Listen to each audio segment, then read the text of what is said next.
Hi, welcome to this lecture on mathematical methods for biologists.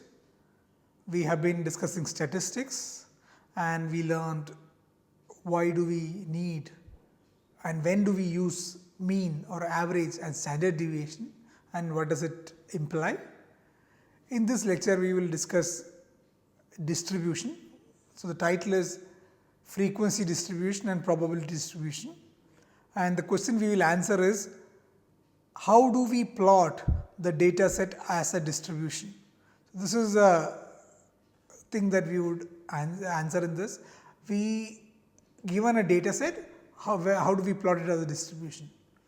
Now, while we discuss this, there is an important thing that one should remember, this idea of an ensemble, or a population. So, this is something that this word very often you might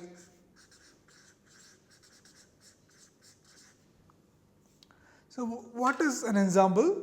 Typically, imagine that you have an experiment in which you might be looking at many cells, for example, under a microscope.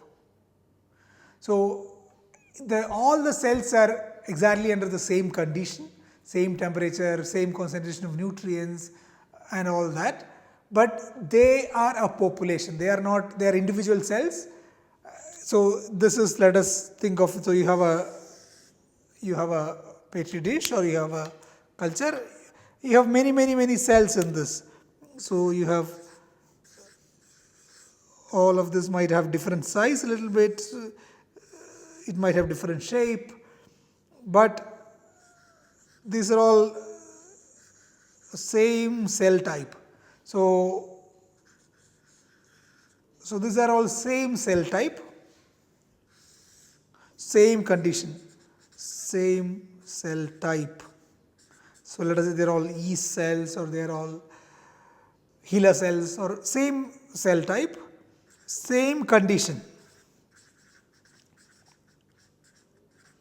So, the things like temperature, pressure and all that, this is all fixed, and what we have fixed is number of cells is given here, and the nutrients, the concentrations, like the concentration of nutrients,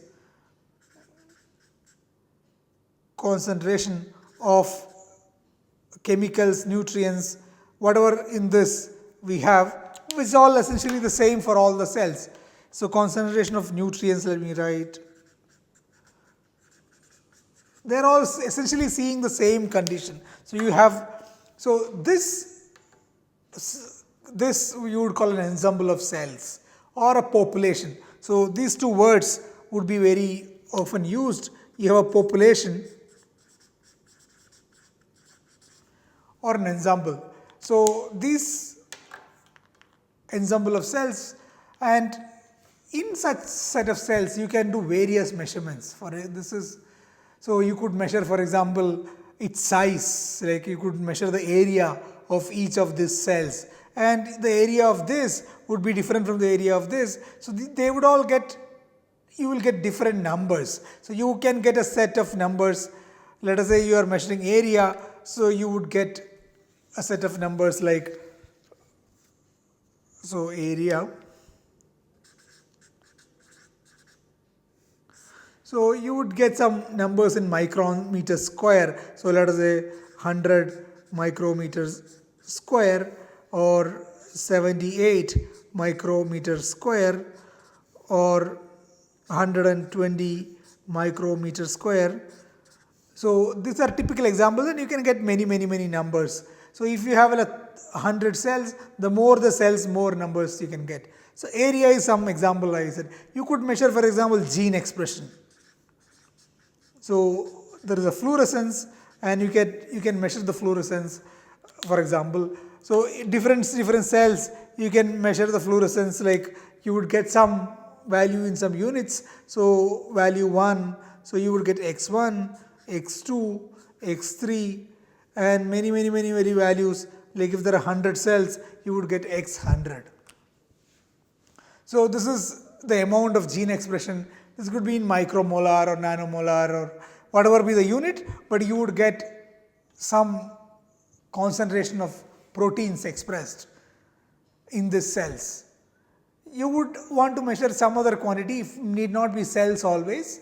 It could be you have a population of, you have a group of people for whom you would want to measure, for example, the vitamin D, like people living in a particular city. They are in the same city under similar conditions, and you would want to measure their vitamin D level. And something else could be blood pressure, and you would get many different values.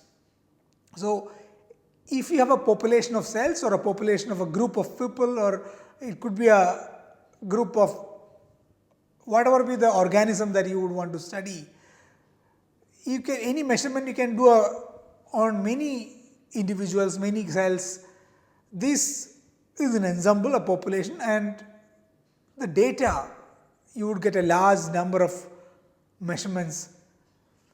This data, this is one example. Another example could be, you could take one individual and repeatedly measure the same thing. Like you would measure, for example, the blood pressure every day, like, or many times in a day, and that also you will get many measurements.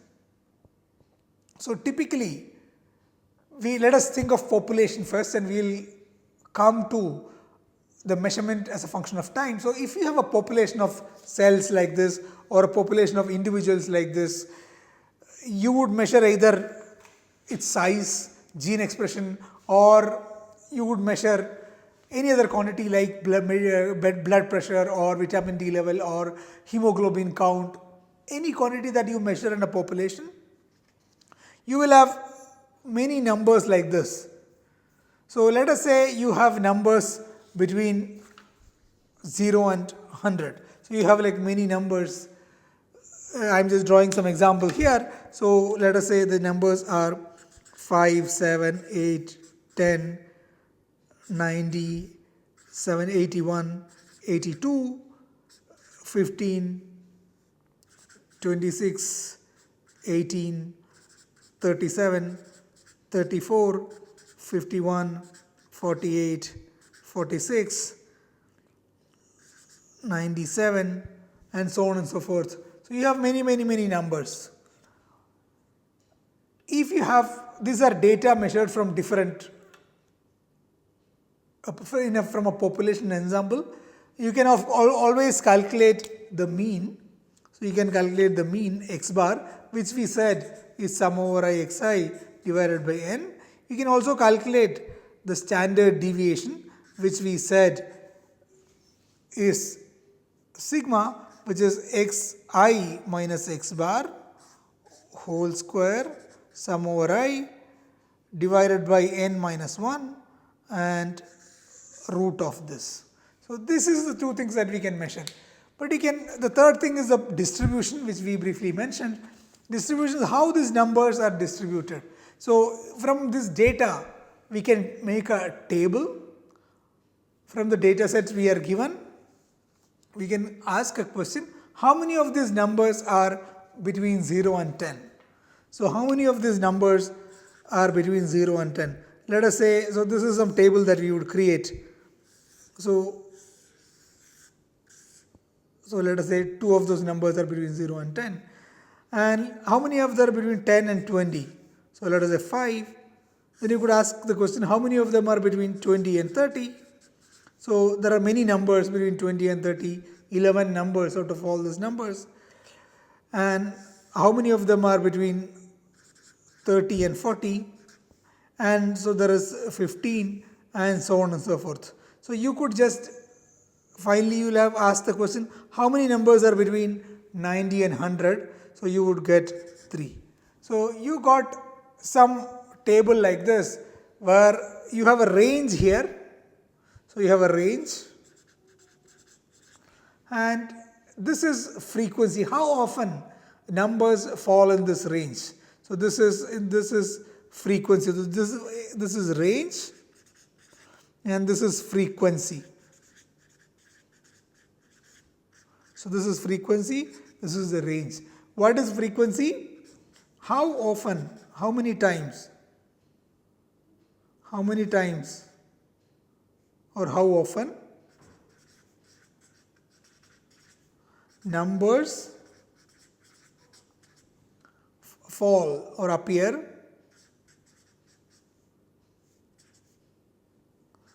in a particular range, of our interest. So this is the frequency.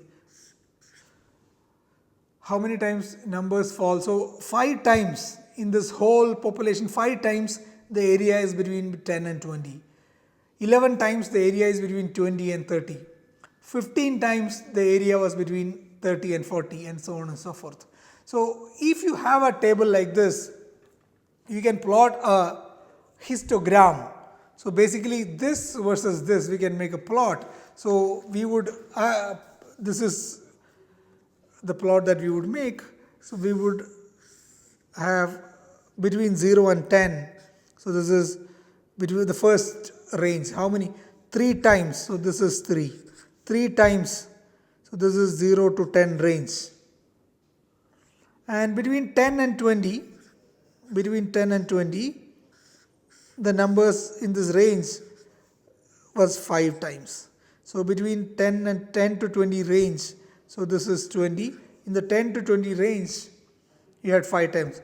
20 to 30 range, you had 7 times. In the 20 to 30 range, the numbers were 7 times. And so on and so forth. You could ask 40 to 50 times, 50 to 60 times, and you would get a distribution like this. So this is 7 and this is 10 and so on and so forth. Some numbers. What is that? So this is called a frequency distribution.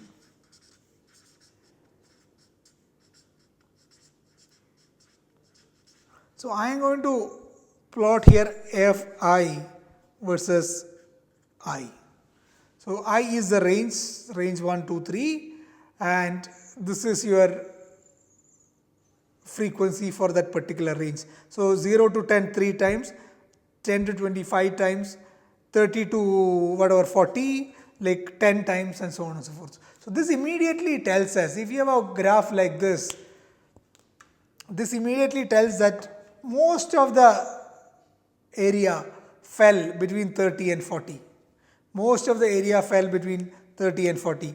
Very few fell between 0 and 10, and very few fell between whatever the large number. So this is 50, 60, 70. Between 60 and 70, very few fell, and beyond that there was nothing. So there is no number above this, for example. This is one example I am plotting. This tells us how numbers are distributed. How many numbers are between 0 and 10? How many numbers are between 20 and 30? So this graph will tell us how the numbers are distributed in this range. So this is the frequency distribution, which most of you know. Now, given this distribution, this range, the smaller the range, of course, the better it would be. The more data we have, we could take the smaller range, and once you have this number, what we can calculate. So let us have this distribution once more. So let us say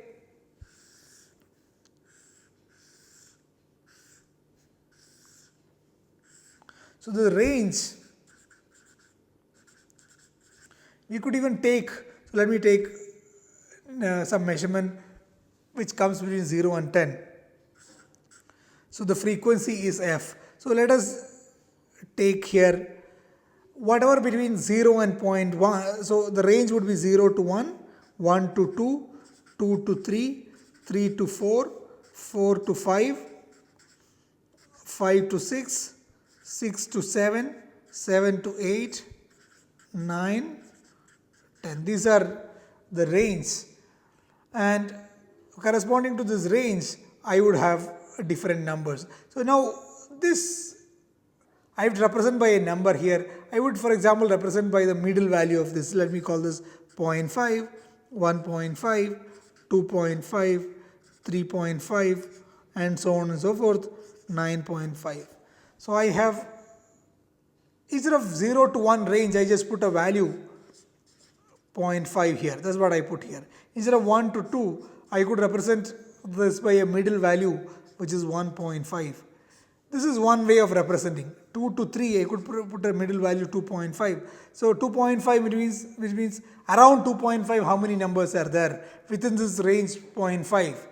Around 3.5 how many numbers are there within this range of 3 to 4, which is half 0.5 up or down. So now you could say there are 7 numbers between 0 and 1, there are 10 numbers, there are 15 numbers, there are 20 numbers, and then there will be like 5 numbers, and there will be like 2. So you could get a frequency like this for every range. Fi versus I. Once you have this frequency distribution, let us understand what are the two things that is meaningful. So sum over I Fi, what does that mean? So Fi is the frequency. How many numbers are between 0 and 1? How many numbers are between around 1.5? How many numbers are around 2.5? How many numbers are around 3.5? When I say around, here I precisely mean between 3 and 4. 3.5 plus 0.5 or minus 0.5. In that range of 0.5 around 3.5, how many numbers are there? That is the thing that I can represent, for example, here. Now let us think of a meaningful quantity here, which is sum over I 1 to 10. In this case there are 10 range values. So if there are 10 of them, sum over I Fi, this gives us the total number of measurements we have.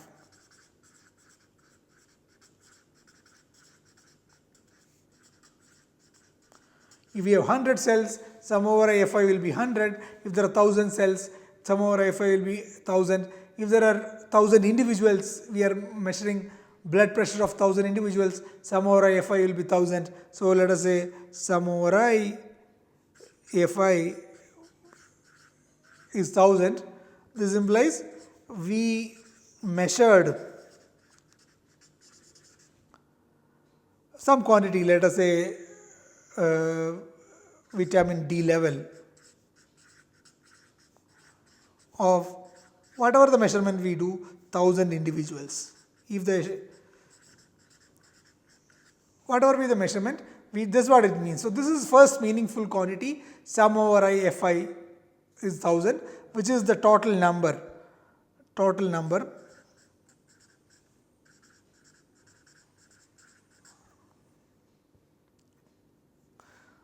So there are two numbers here, the range, which is how many. So there is how many, the serial number 1, 2, 3, 1, 2, 3, so on and so forth, up to whatever be the number, 10 or 11. So it will be, let us say 10 here. Then this is, let me call this as my little n. Little n is 10 here, and there is capital N, which is sum over I Fi. So there are two n's here. Little n is this 10 and some capital N sum over I Fi. Now I can divide this whole thing by the capital N. So I can plot I in the x-axis, I versus Fi divided by sum over I Fi.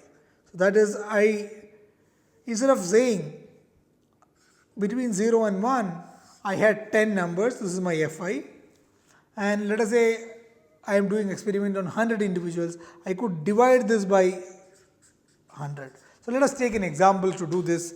So let us consider 100 individuals, and we measured the vitamin D level for this 100 individuals, and we got some value. Okay, so let us take an example of measurement of some medical, let us say vitamin D level. So we are going to plot vitamin D level for a population.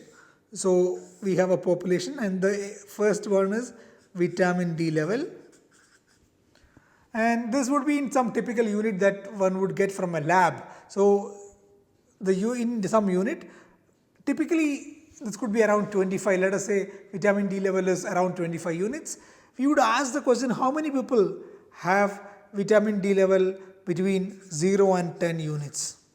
How many have vitamin D level around 10 and 20 units? How many have vitamin D levels around 20 and 30 units? How many have between 30 and 40 units? So, and you could ask up to 50. Let us say how many have between 40 and 50. So this is the range of vitamin D level in appropriate units, and the frequency f for each of this range would be given by the second column. So the frequency for 0 to 10, let us say 3 people have between 0 and 10, and let us say 27 people have between 20 and 30, 10 and 20, and let us say 50 people have between 20 and 30. So this is 77 plus 380, and let us say 15 people have between 30 and 40, and 5 of them have between 40 and 50. So let us say this is a measurement that we got from a survey from a population. So that sum of this 5 plus 15, 20, 70, 73, 70 plus 27, 97. So this is 100. So this is 100, and there are 1, 2, 3, 4, 5 ranges we have, and we have 100 people. So we are doing experiment on 100 people. Now we can divide. So sum over I Fi is 100. So sum over I Fi. So what is this?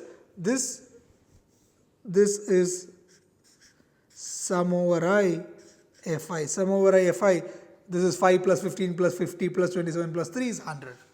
Now I can make a new column here, which is F divided by sum over I Fi. In other words, F divided by 100. So I can divide each of this number by 100.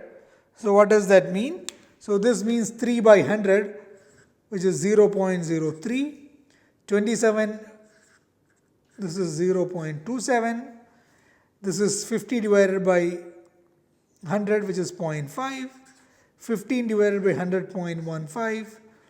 And 5 divided by 100, 0.05.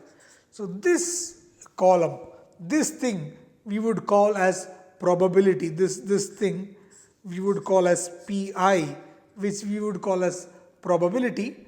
This is for all this purpose of this course, we will define probability in this way. There is some other mathematical concepts gone into this which we would discuss for this particular course, but for the practical purposes, the frequency divided by sum over Fi, F divided by sum over Fi is Pi. This is an important thing to remember. This thing is called a normalization.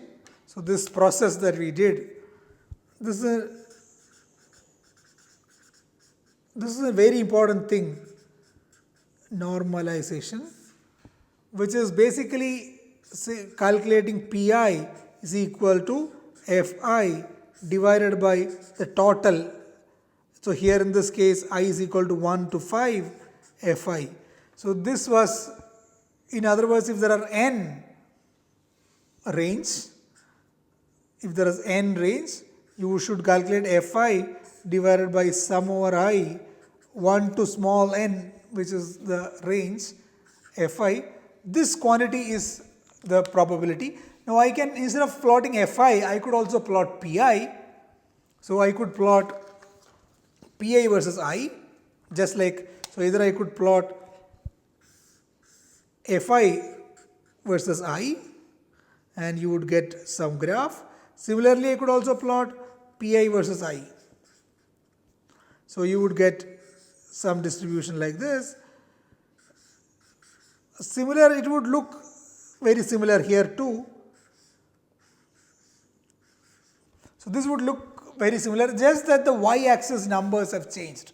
So here, if this was, if whatever be the number here, this would be divided by some constant, so which is the total. So this would look very similar, but the y value is changed. But this is very important to do this normalization, because let me just come to this.